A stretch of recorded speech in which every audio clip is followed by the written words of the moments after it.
In 1965, the United States military deployed to the Vietnam theater, carrying a mechanical masterpiece praised by the Pentagon as a self-cleaning, maintenance-free assault rifle.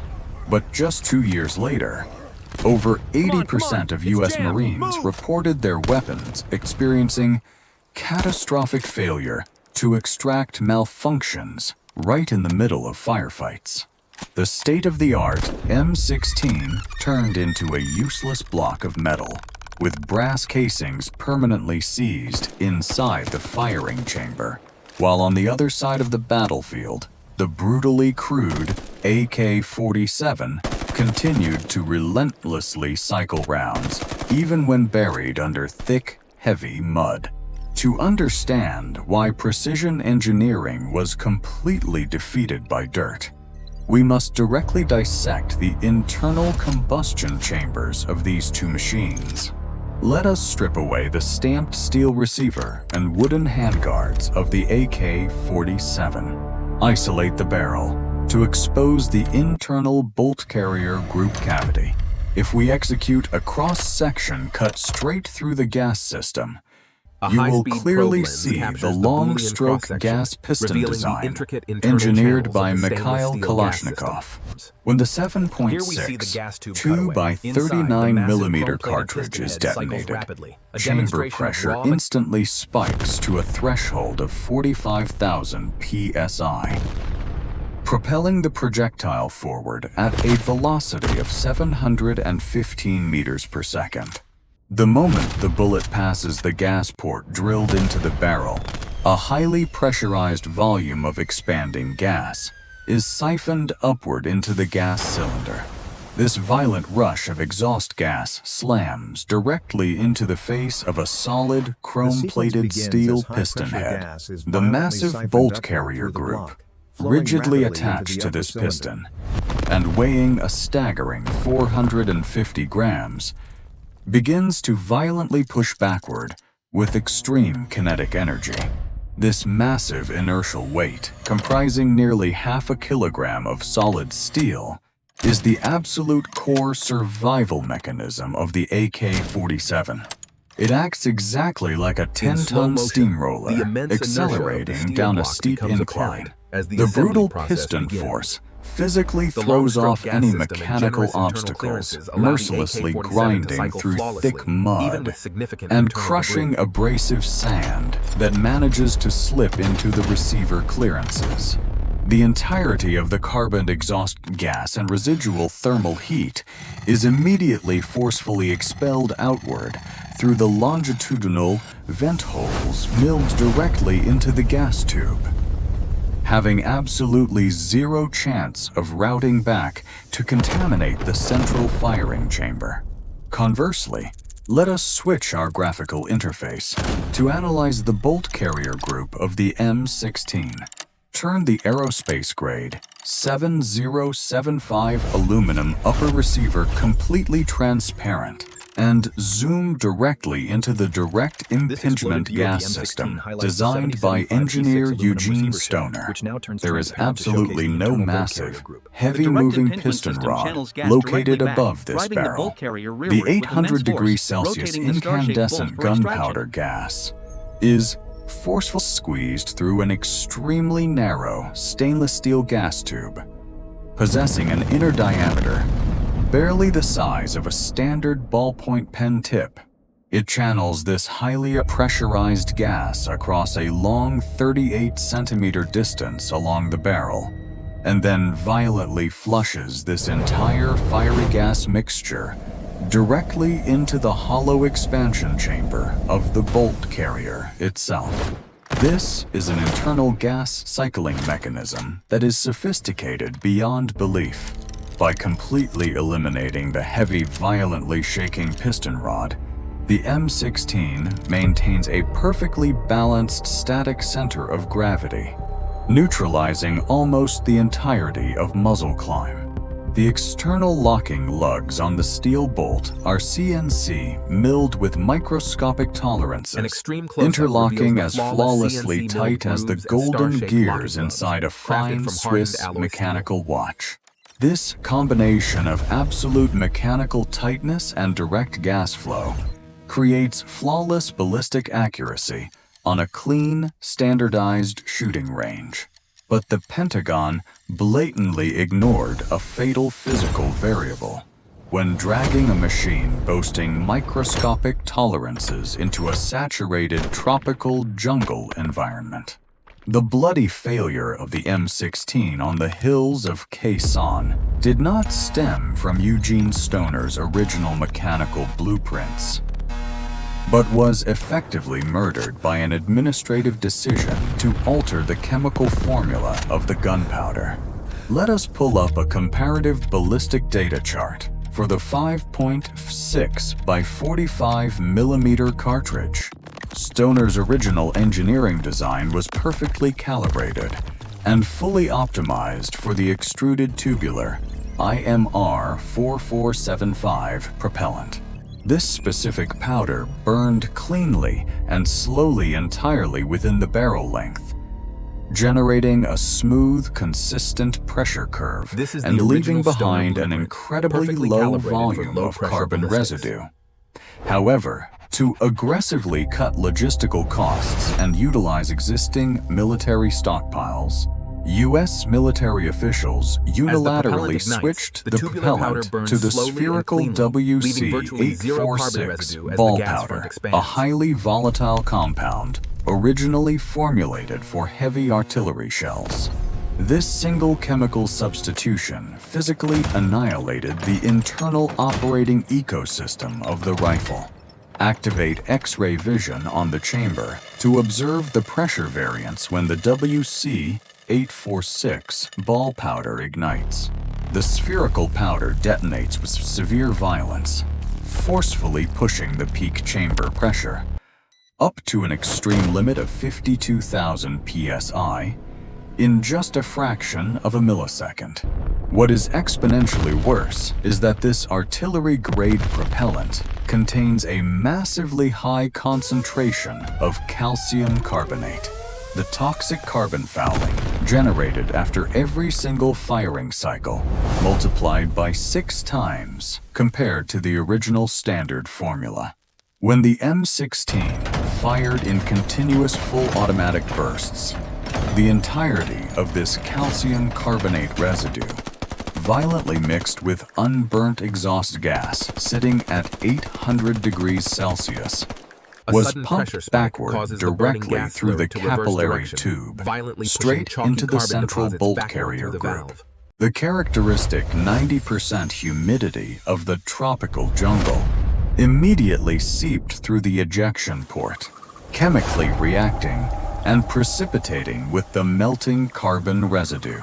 This chemical reaction forged a thick, hardened black cement layer directly over the pristine, polished steel surfaces. The original microscopic tolerances, which were once a strict ballistic privilege, instantly morphed into a physical death sentence. Zoom in thousands of times onto the microscopic contact surface between the bolt and the bolt carrier. This thick carbon cement rapidly clogged the microscopic gas rings and tiny exhaust vents, violently choking the rotational mechanism of the star-shaped locking lugs and pushing the coefficient of friction between the steel surfaces to its absolute maximum limit. The coiled steel buffer spring located inside the stock, which was strictly engineered for environments with minimal friction, was now completely powerless to push the bolt carrier forward due to the hardened carbon block obstructing the track. After less than 100 consecutive shots, the entire bolt carrier structure began glowing red hot. A 3-dimensional thermal imaging scan reveals the central receiver zone of the M16, shifting to a dangerously bright red and white heat signature. While in the brutally crude AK-47 rival machine, the extreme temperature distribution is strictly isolated at the front of the barrel, maintaining the central operating mechanism permanently smooth and cold.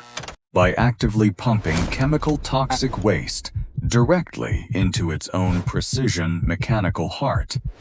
The most sophisticated machine of the 1960s had successfully destroyed its own survival mechanism from the inside out before the enemy even appeared.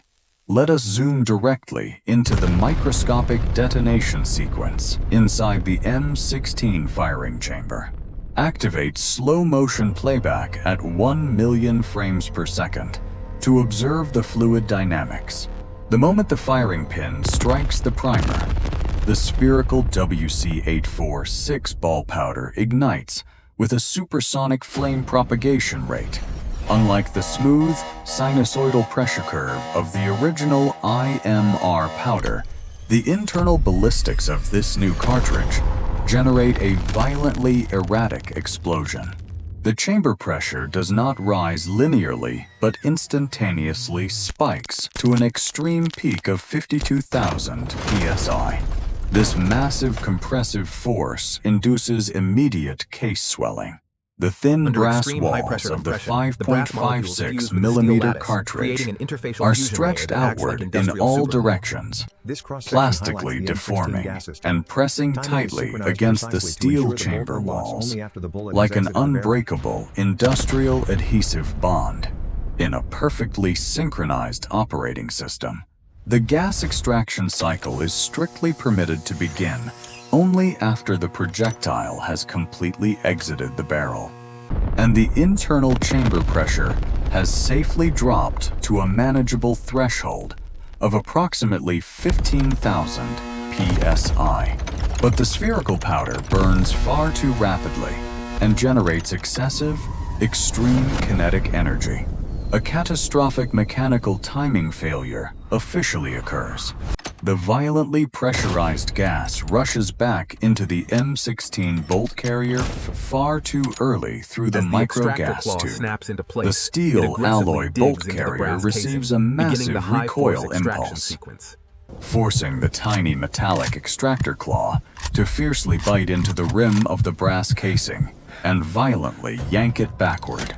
This is a fatal design blind spot that creates absolute physical failure on the battlefield. The extractor claw desperately attempts to pull back a brass casing that is currently locked dead against the steel walls by maximum peak pressure. Observe the tensile stress data table for brass material. It mathematically cannot withstand this severe mechanical tearing force. The combat result is a dry, harsh metallic snap.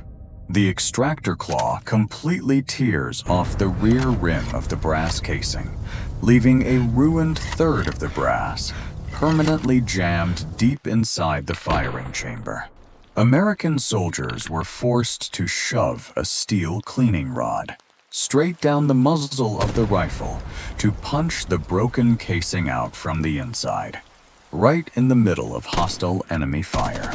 If the torn rim extraction failure was not enough to destroy the weapon, let us simulate a second scenario after a soldier continuously empties 3 full magazines. Dissect the M16 bolt carrier cavity to analyze the carbon cementation process. The unburnt exhaust gas mixture, sitting at a threshold of 800 degrees Celsius, is blown directly into the heavily lubricated internal receiver. The calcium carbonate residue from the WC-846 artillery powder chemically reacts with the gun oil and the 90% tropical jungle humidity, precipitating into a thick, dark, tar-like compound. This carbon cement severely cakes onto the 7-star-shaped locking lugs, machined from premium Carpenter 158 steel. The clearance tolerances of these specific lugs fluctuate only at the microscopic level of 1/1000th of an inch. As the carbon accumulates, the rotational axis of the bolt seizes completely, neutralizing all mechanical oscillation. The kinetic push of the coiled steel buffers, spring inside the stock, is completely powerless, against this immense frictional resistance. This mechanical the bolt failure is occurs when the bolt physically carrier unable group to remains slide stuck rearward, forward unable to strip the next brass round, cartridge from the resulting magazine. in a critical failure to close the bolt carrier group completely. Furthermore, the substitution to WC's 846 powder triggered a third thermodynamic disaster: a drastically increased cyclic rate of fire. The excessively high gas pressure violently slams the bolt carrier assembly backward at a velocity 20% higher than the original engineering design parameters. When the carrier smashes into the rear of the buffer tube, it generates a massive elastic bounce-back effect. The bolt assembly violently rebounds toward the chamber, with chaotic, uncontrolled kinetic momentum, causing the firing pin to strike the primer cap before the star-shaped lugs can safely rotate into the locked position. This premature ignition failure produces an out-of-battery detonation, catastrophically tearing the upper receiver apart and causing direct casualties. Transition the three-dimensional space to the rival AK-47 machine and drop it into the exact same simulated extreme environment. Pausing the mechanical system, let us examine the geometric design of the Soviet-manufactured 7.6 2x39mm cartridge. The copper-washed steel casing of the AK ammunition features a massive taper angle, reaching up to 1.5 degrees. This characteristic conical geometry drastically minimizes the surface friction contact area against the chamber walls, compared to the perfectly straight cylindrical design of the M16. When the chamber pressure hits its peak, this tapered structure acts as a physical anti-jamming mechanism. As the massive bolt carrier moves backward carrying hundreds of joules of kinetic energy, the large, robust extractor claw of the AK bites firmly into the sturdy steel rim. With only a minimal pulling force, the casing effortlessly slides backward and ejects cleanly out of the chamber. Moreover, observe the massive mechanical clearances and loose tolerances inside the feeding mechanism of the AK. The distance between moving parts is maximized to the absolute limit. When carbon residue or gritty mud enters the internal cavity, it does not stick to microscopic grooves like in the M16. These foreign obstructions are simply violently shaken loose by the massive piston group, subsequently falling freely to the bottom of the receiver due to gravity. The confrontation on the hills of Kherson that year was an incredibly costly lesson regarding the brutal betrayal of chemistry against precision engineering. The M16 was a physically perfect masterpiece on the blueprints, but was murdered by an administrative gunpowder substitution made by military accountants. Meanwhile, the AK-47 assault rifle carried a far more brutalist design philosophy. It was not born to operate flawlessly inside a sterile laboratory, but to accept, endure, and mercilessly crush the harshest physical variables of actual combat. Do not forget to hit the subscribe button and leave a comment below if you want to dissect any other piece of military hardware.